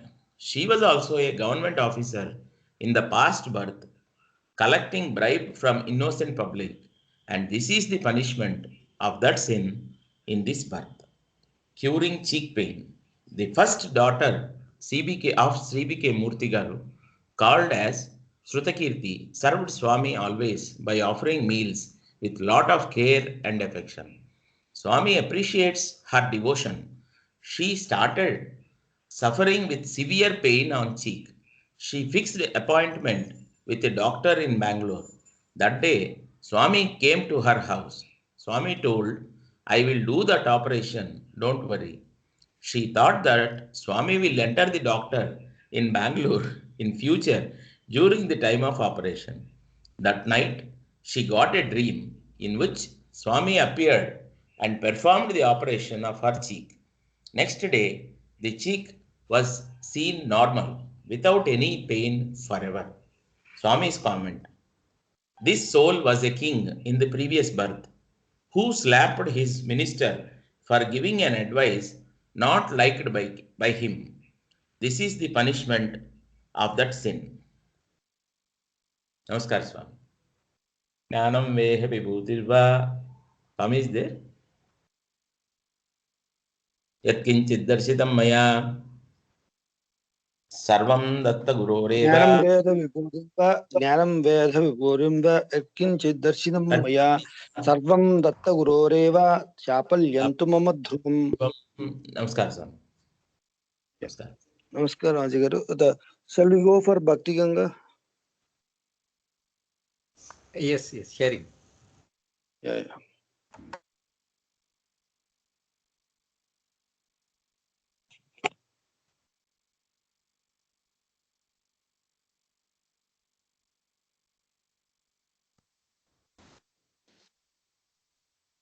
भज भज रे भगवन्तं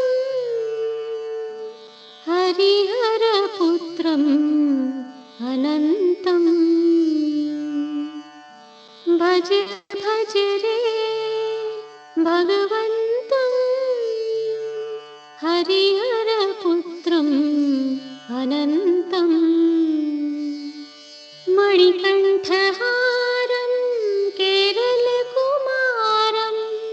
शार्दूलवाहं वर्जितविवाहं शबरीगिरीशं महिषीविनाशं शास्तारमेवं ध्यायामि देवं भज भज रे भगवन्तं हरिहरपुत्रम् अनन्तं भज भज रे भगवन्तं हरिहरपुत्रम् अनन्तं शिव विष्णु तेजः संयोगभाजम् संसारपारं श्रुतिवाक्यसारं सोपानमाला मधिरुह्य लीला सङ्कल्पलोकं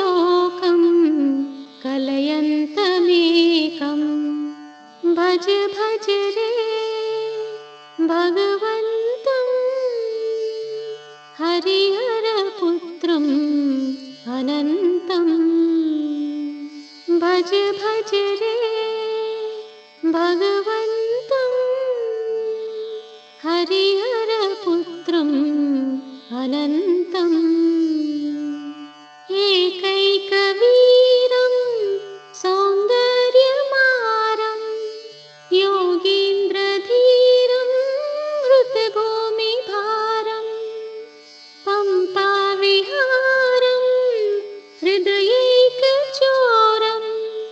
दत्तावतारं मुनिचित्तचारं भज भज रे भगवन्तं हरिहरपुत्रम् अनन्तम् भज भज रे भगवन्तं हरिहरपुत्रम् अनन्तम् आलीढकान्तं निःश्रेणिकान्तं वेदान्तशान्तं चिन्मुद्रयान्तम् अनाद्यनन्तं मकरांशुमन्तं ज्योतिस्फुरन्तं शिखिवज्ज्वलन्तं भज भज रे भगवन्तं हरिहरपुत्रम् अनन्तम् भज भज रे भगवन्तं हरिहरपुत्रम् अनन्तम् हरिहरपुत्रम् अनन्तम् किं करोस्मि तव शङ्कर नूनम् भक्तव शङ्कर पाहि पाहि शिव किं करोस्मि तव शङ्कर नूनम् भक्तव शङ्कर पाहि पाहि शिव किं करोस्मि तव शङ्कर नूनम् भक्तव शङ्कर पाहि पाहि शिव किं करोस्मि तव शङ्कर नूनम् भक्तव शङ्कर पाहि पाहि शिव किं करोस्मि तव शङ्कर नूनम् भक्तव शङ्कर पाहि पाहि शिव किं करोस्मि तव शङ्कर नूनम् भक्तव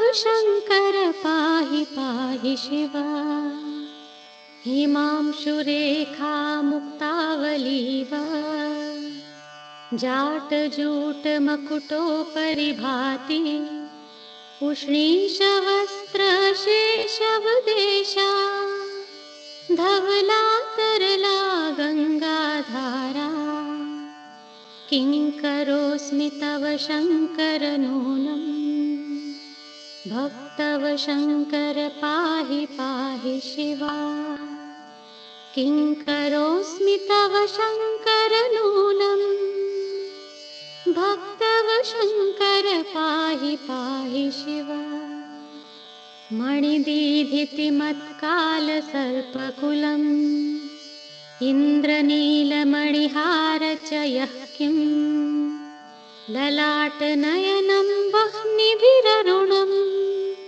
विभूतिरेखा कुङ्कुमबिम्बम् किं करोस्मि तव शङ्कर नूनम् भक्तव शङ्कर पाहि पाहि शिव किं करोस्मि तव शङ्कर नूनम् भक्तव शङ्कर पाहि पाहि शिव पिनाकपाणे पाशुपतास्त्रम् पार्थाय दिशसि परमोदार मुनिशिशवे त्वं क्षीराब्धिमेव गौरीमेव च दशकण्ठाय किं करोस्मि तव शङ्कर नूनम् भक्तव शङ्कर पाहि पाहि शिव किङ्करोऽस्मि तव शङ्कर नूनम् भक्तव शङ्कर पाहि पाहि शिव किङ्करोऽस्मि तव शङ्कर नूनम् भक्तव शङ्कर पाहि पाहि शिव किङ्करोऽस्मि तव शङ्कर नूनम् भक्तव शङ्कर पाहि पाहि शिव भक्तव शङ्कर पाहि पाहि शिव भक्तव शङ्कर पाहि पाहि शिव.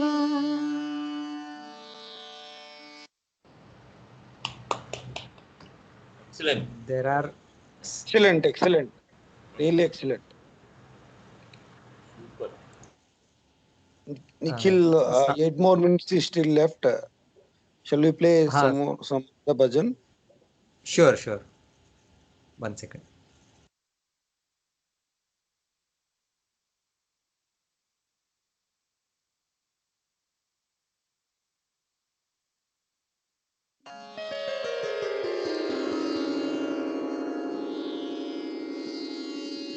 याचे श्रीरामं तवास्मीति याचे श्रीरामं श्रीरामं रघुरामं कल्याणरामं कोदण्डरामं पट्टाभिरामं पावनरामं याचे श्रीरामं तवास्मीति याचे श्रीरामं शरणं भव शरणं भव शरणं भव श्रीराम करुणाङ्कुरो करुणाङ्कुरो करुणाङ्कुरो रघुरामा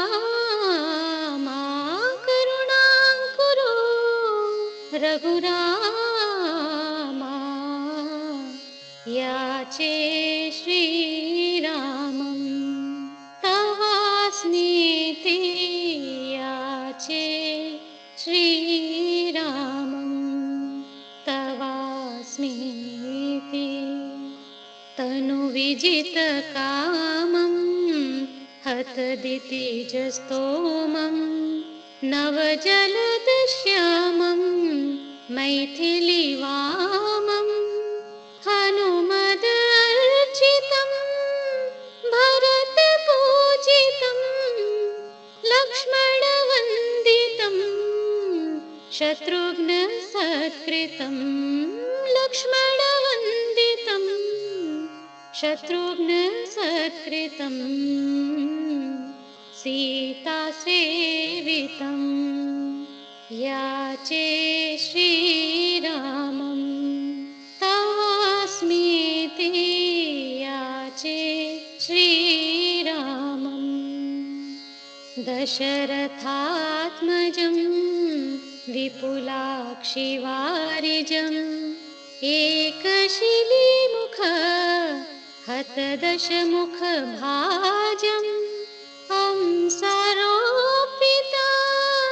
दिव्यशार्ङ्गकोदण्डम् आत्मना व्याप्ता चराचर जगदण्डम् आत्मना व्याप्ता चराचर जगदण्डम् याचे श्रीरामं तवास्मीति याचे श्रीरामं गौतमसतीशिला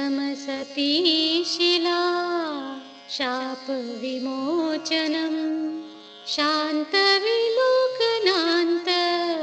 करुणामृतसेचनं बालशरदम्बो धरांशुरोचनं स्फुरत्तरुणमीनायत विलोकनं स्फुरत्तरुणमीनायत विलोचनम् याचे श्रीरामम् तवास्मीति याचे श्रीरामम् याचे श्रीरामम् तवास्मीति याचे श्रीरामम् श्रीरामम् रघुरामम् कल्याणरामम् कोदण्डरामम् पट्टाभिरामम् पावनरामम् याचे श्रीरामम् तवास्मीति याचे श्रीरामम् शरणं भव शरणं भव शरणं भव श्रीराम करुणां कुरु करुणां कुरु करुणां कुरु रघुरामा करुणां कुरु रघुरामा याचे श्रीरामम् तवास्मीति याचे श्रीरामम् तवास्मीति याचे श्रीरामम्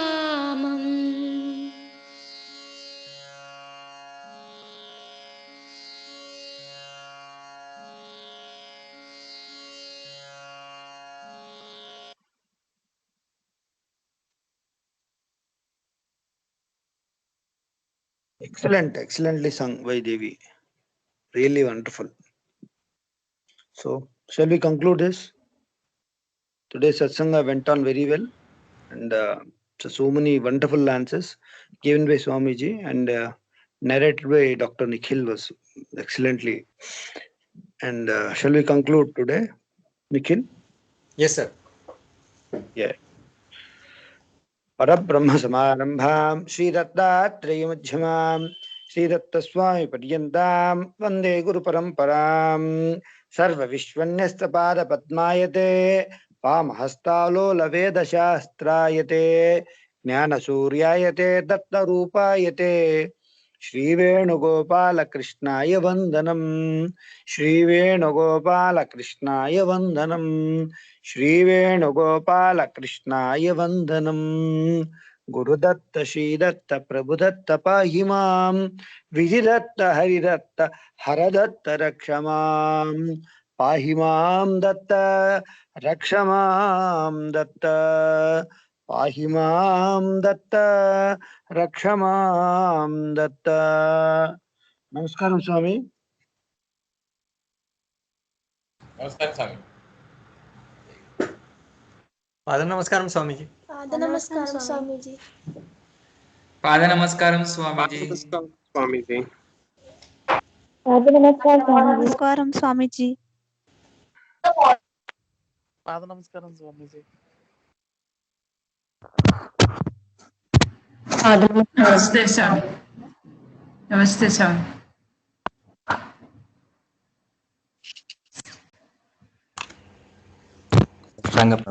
नमस्कार स्वामी.